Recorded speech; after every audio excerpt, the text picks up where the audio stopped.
कक्षा 11 एवं 12 सामान्य हिंदी के विद्यार्थी ये ध्यान देंगे। आज हम हिंदी व्याकरण के अंतर्गत आपको अनेकार्थी शब्द के बारे में बता रहे हैं। ये 2 अंक के लिए पूछा जाता है। अनेकार्थी शब्द क्या होता है, इसको जान लेना जरूरी है। प्रत्येक भाषा में ऐसे बहुत से शब्द होते हैं जो एकाधिक अर्थों का बोध कराते हैं।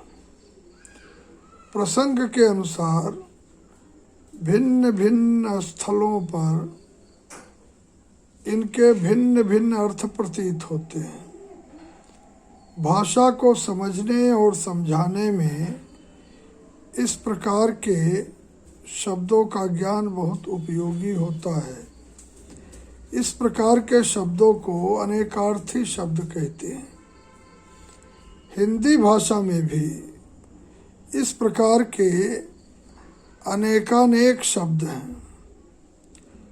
अध्ययन में सुगमता की दृष्टि से हिंदी भाषा के ऐसे कुछ एक शब्द और उनके एकाधिक अर्थ दिए जा रहे हैं। छात्रों को इन्हें याद कर लेने का प्रयास करना चाहिए। मूल रूप से परीक्षा में आपको 2 अर्थ लिखना रहता है।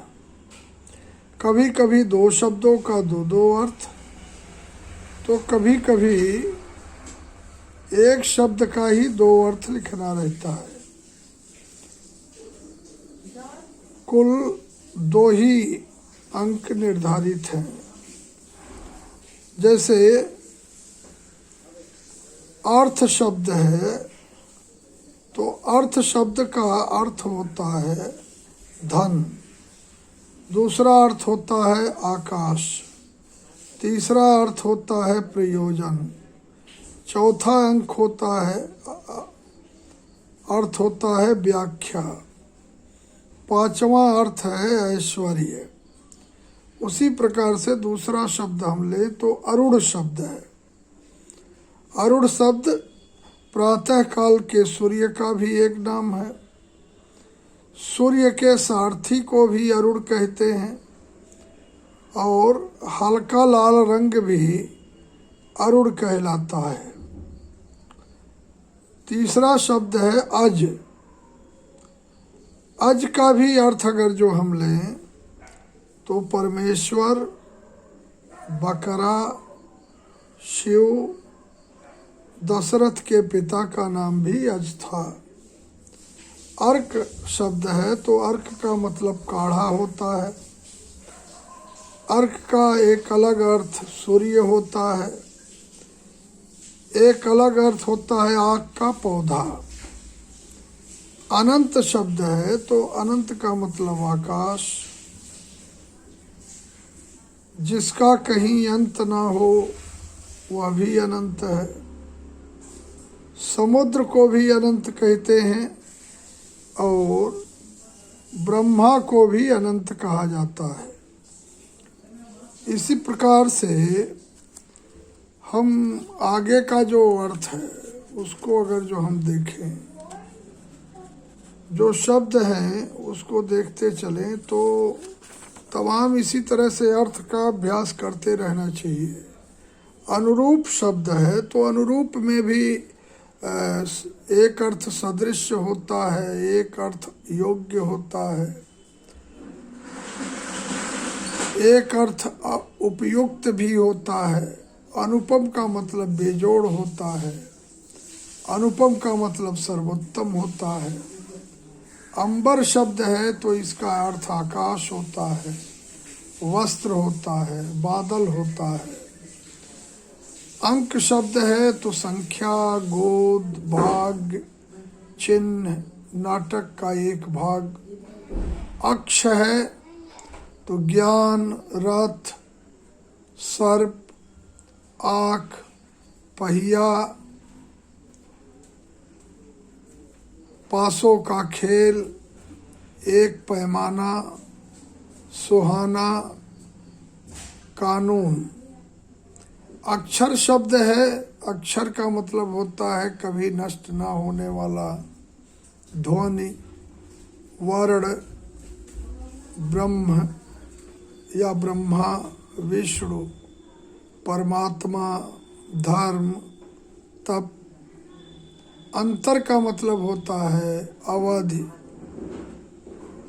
व्यवधान, भेद, मध्य। अचल का अर्थ है पर्वत, अडिग, पक्का। अवैध का मतलब है नियम विरुद्ध, अनैतिक, स्वीकृत, धर्म विरुद्ध। अहम का मतलब है योग्य, मूल्यवान, सम्माननीय। अंत का मतलब है सीमा, समाप्ति, मृत्यु, परिणाम, नाश। अली का मतलब है भौरा, कोयला, कौआ, भिक्षु। वृश्चिक राशि कुत्ता, मदिरा। आई का मतलब है सांप, पृथ्वी, सूर्य। अनर्थ का मतलब है अनिष्ट, अर्थहीन, निरर्थक, धन का अभाव। अनार्य का मतलब होता है असभ्य, अधम। जो आर्य ना हो उसको भी अनार्य कहते हैं। अंग का मतलब होता है भाग, शरीर के अवयव, भेद। अंध का मतलब होता है अंधा, उल्लू, चमगादड़, अंधकार। अपवाद का मतलब है निंदा, कलंक, नियम के बाहर, खंडन। अमर का मतलब है अविनाशी, देवता। जो मरे नहीं उसको भी अमर कहते हैं। अंचल का मतलब होता है साड़ी का किनारा, क्षेत्र। अली का मतलब सखी, भ्रमर। अमृत का मतलब जल, दूध, अन्न, स्वर्ग। अंश का मतलब भाग, अंक, कला। भिन्न में ऊपरी संख्या या हिस्सा। अशोक का मतलब है भारत का एक सम्राट, शोक रहित। एक वृक्ष के नाम को भी अशोक कहा जाता है। अंकुश का मतलब है रोक, बंधन। हाथी पर नियंत्रण हेतु लोहे का एक यंत्र होता है, उसको भी अंकुश कहा जाता है। अम्बुज का मतलब है कमल, चंद्रमा, शंख। अकाल का मतलब दुर्भिक्ष, असमय, कमी। अक्षत का मतलब संपूर्ण, अखंड, चावल का दाना। अग्नि का मतलब आग, पूर्व दक्षिण के बीच का कोण या कोण। भोजन का पाचन करने वाली पेट की शक्ति को भी अग्नि कहते हैं। अधर का मतलब ओठ, बीच, शून्य। अर्थी का मतलब धनी, याचक। शव को ले जाने के लिए प्रयुक्त सामग्री को भी अर्थी कहते हैं। अमृत का मतलब अविनाशी, अनश्वर, अमर। अभियोग का मतलब आरोप, आक्रमण। अनल का मतलब अग्नि, वायु। आराध्य का मतलब शुरू, आरंभ। आरंभ का मतलब शुरू। श्री गणेश को भी आरंभ कहते हैं। प्रयत्न को भी आरंभ कहते हैं। आम का मतलब है एक फल का नाम। साधारण को भी आम कहते हैं। आँख का मतलब इंद्रिय, नयन, चक्षु। आराम का मतलब शांति, सुख, उपवन, एक गुरु, विश्राम, रोग मुक्त होना। आदि का मतलब होता है आरंभ, प्रारंभ, प्रथम, ईश्वर इत्यादि। आचार्य का मतलब होता है शिक्षक, गुरु, विद्वान। दीक्षा देने वाले को भी गुरु कहते हैं। आप का मतलब होता है जल। तुम के लिए भी आप कहा जाता है आदरणीय शब्दों में। ये शब्द संबोधन।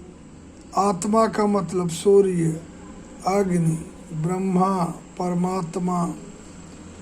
आकृति का मतलब होता है चेहरा, पूर्ण बनावट।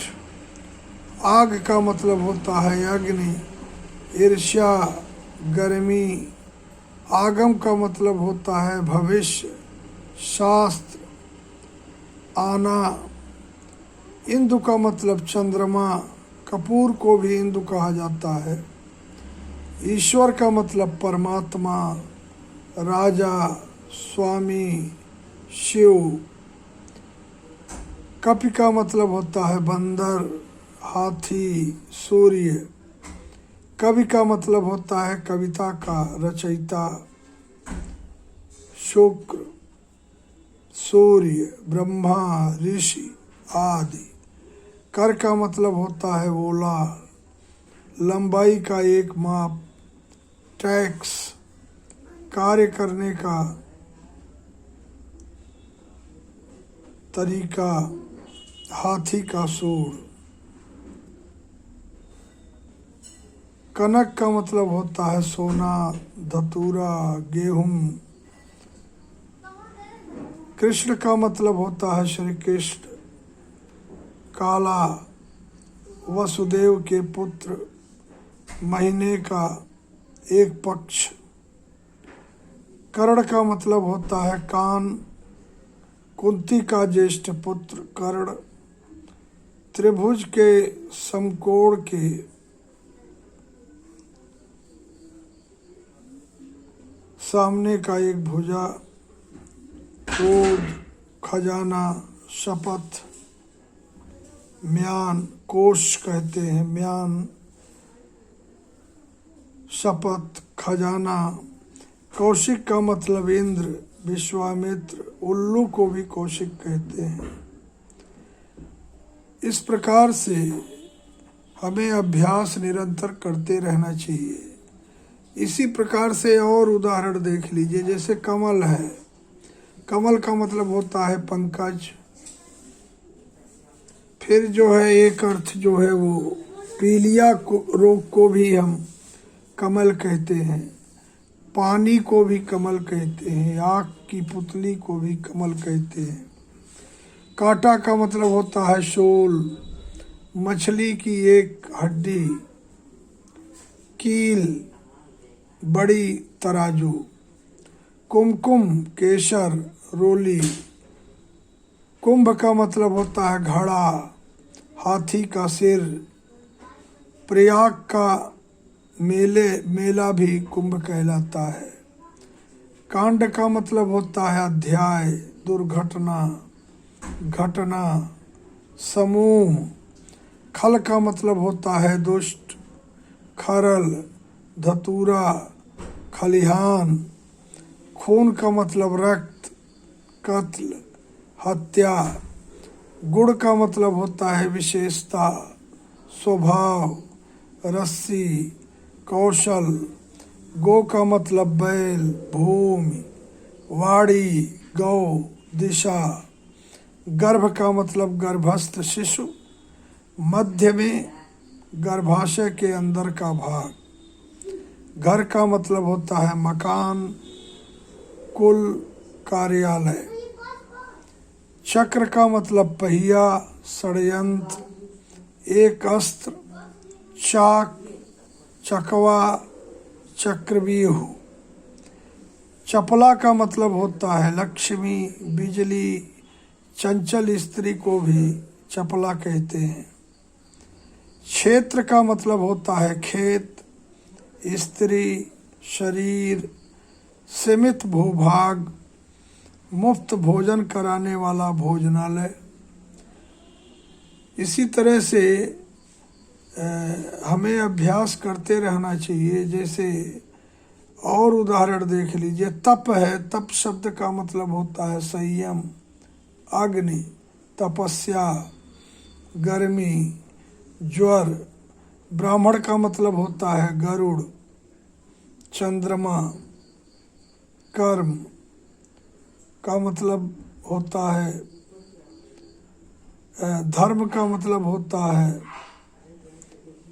कर्म, कर्तव्य, कल्याणकारी स्वभाव, न्याय, आचरण, धारण करने योग्य गुण।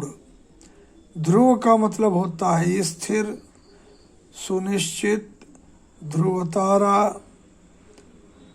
धरा का मतलब होता है पृथ्वी, शिरा, गुदा, तल। फिर इसी प्रकार से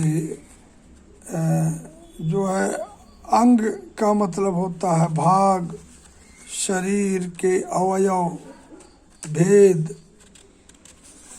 और धवल का मतलब होता है धव का वृक्ष, बड़ा बैल, छप्पे का एक भेद, सफेद दाग, निर्मल आदि। नगेश का मतलब होता है पर्वतराज, नगेंद्र, हिमालय। नाग का मतलब सर्प, हाथी, नागेश्वर। मनुष्यों की एक जाति का नाम, एक औषधि का नाम। नाक का मतलब होता है चेहरा, नासिका के चेहरे का एक अंग नासिका। स्वर्ग, सम्मान, प्रतिष्ठा। निशाचर का मतलब होता है उल्लू, राक्षस, भूत, गीदड़। नीलकंठ का मतलब मोर, शिव जी को भी नीलकंठ कहते हैं। पय का मतलब पानी, दूध। पद का मतलब स्थान, पदवी, पैर। छंद का एक चरण, भाग, गीत। पत्र का मतलब पत्ता, चिट्ठी, किसी धातु का एक पतरा। पंख, पुस्तक का एक पृष्ठ। पतंग शब्द है, इसका अर्थ होगा सूर्य। पक्षी, कीट पतंग। पारा, नौका, विष्णु, पतंग। पंच का मतलब 5, ग्राम, सरपंच, निर्णय करने वाला। पंचानन का मतलब शेर, 5 मुख वाला। पयोधर का मतलब होता है स्तन, बादल, समुद्र, गन्ना। पयोधि का मतलब होता है स्तन, बादल, थन। पृष्ठ का मतलब पेज, पिछला भाग, पीठ। पत्नी का मतलब वधू, भार्या। पूत का मतलब पुत्र, पवित्र। पोत का मतलब शावक, पंछी का शिशु, पानी का जहाज। प्रकाश का मतलब ज्योत, प्रसिद्धि, विस्तार, शिव। पुष्कर का मतलब होता है आकाश, जल, कमल, तालाब। फूल का मतलब सुमन। दाह कर्म के पश्चात शेष अस्थियां होती हैं, उसको भी फूल कहते हैं। फिर जो है भुवन शब्द है, भुवन का अर्थ है संसार, त्रिलोक। भुजंग का मतलब सांप, स्त्री का एक उपपत्ति। सीसा नामक धातु को भी भुजंग कहा जाता है।